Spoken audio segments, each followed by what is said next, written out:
Sabi ko, you have to give and take dito eh.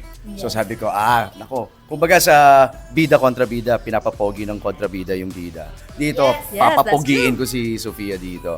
True enough, binibigay niya. Pati ako nawawaw eh. Kapag binibigay niyang gano'n, napapaganon ako eh. Even yung last post, yung ganon. Yung Oo. Pati pag kumikemot-kemot na, syempre, grabe yung ngiti ni Sofia. Hindi nagpapalis kaya ako talagang gumagano-ganon.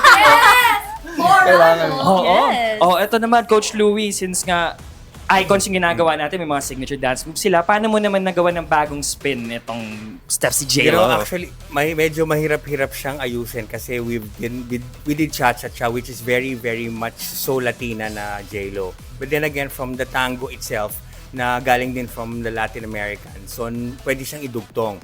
And then, maganda din yung nagkaroon ng tayong sayaw si Rocco na tango in the beginning ng isang episode natin.